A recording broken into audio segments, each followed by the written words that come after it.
Hey everyone, and welcome. Today we're going to tackle something that's, super useful in English, the past simple tense, specifically for regular verbs.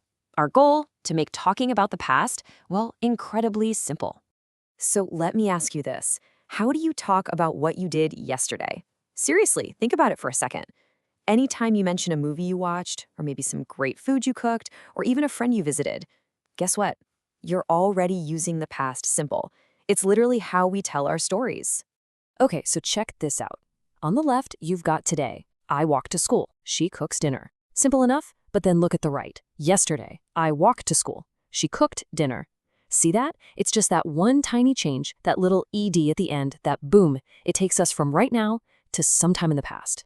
So what exactly is the past simple? Well, here's the key thing to remember. We use it for actions that are completely finished. They started in the past, and they ended in the past. They're done, over. And that clarity, that's exactly why it's probably the most common way to talk about the past you'll ever hear or use. All right, first things first, we're going to build this up step by step, starting with the simple edge rule. This is how you make positive sentences, when you're saying something did happen. And the formula for this, it's about as easy as it gets. You just start with your subject, I, you, she, whatever. Then you grab your verb. And then you just stick ed on the end. That's it. Seriously, that's the whole recipe. So you get things like play becomes played, watch becomes watched, visit becomes visited, and clean becomes cleaned. It's so straightforward, right? That little ed is like a time travel signal that tells everyone listening, hey, this already happened. Okay, but English, there are always a few little spelling rules to watch out for. For a verb like study, which ends in a consonant plus y, you gotta change that y to an I before you add the ed.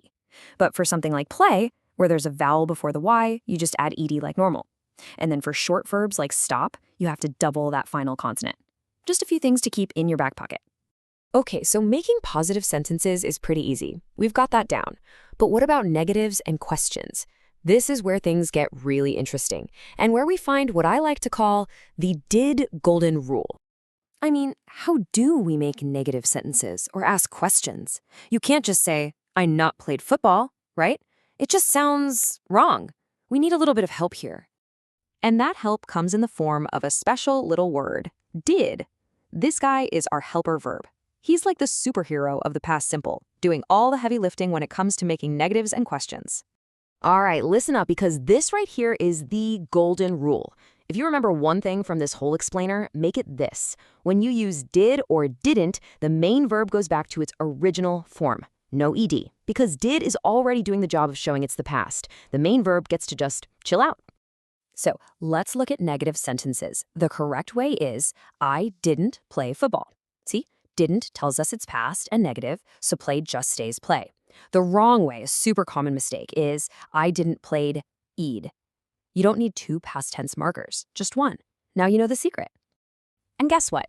It's the exact same logic for questions. You put did at the beginning to ask the question. So you'd say, did you watch TV? The verb watch stays in its base form, not did you watched. See how that golden rule works everywhere? Once you get it, it makes everything so much easier. So we've got the spelling and the grammar down. But now let's talk about the details, how you actually pronounce that ed ending. This is one of those little things that can make a huge difference in how natural you sound.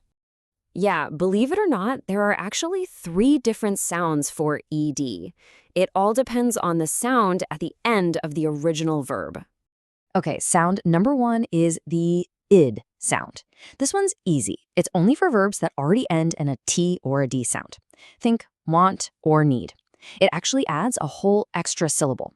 So want becomes wanted. Need becomes needed. Sound number 2 is a sharp T sound. This is for verbs that end in what we call unvoiced sounds, sounds where your vocal cords don't vibrate, like P, K, S, sh. So stop becomes stopped. It sounds like stopped. Wash becomes washed, sounds like washed. It's a really quick, sharp sound. And the third sound, which is probably the most common, is a soft D sound. This is basically for everything else. All the other verbs that end in a voiced sound where you can feel your throat vibrate. So play becomes played, sounds like played. Clean becomes cleaned, cleaned. Easy. All right, so now it's time to put all of this into practice. We've gone over the rules, now let's see if you can use them. Ready to test your knowledge? Okay, here's a quick practice quiz. I've got 5 sentences here for you. Your job is to take the verb in the parentheses and put it into the correct past simple form. Don't forget those spelling rules, and definitely don't forget the golden rule for the question and the negative sentence. Go ahead and pause right here, give it a shot. All right, let's check your answers. How'd you do? For the first one, my family moved. Simple enough. Number 2, that was that tricky Y spelling rule. I studied. Number 3 is a question, so golden rule time. Did they arrive? No ED. Same goes for the negative in number 4. We didn't enjoy. And finally, number 5, that double consonant rule. He stopped. Awesome job. Okay, so there you have it. We've gone through how to build it, when to use it, and even how to say it. The only thing left to do now is to actually use it yourself. So now that you know all the rules, my question for you is, what's one interesting thing that you did yesterday?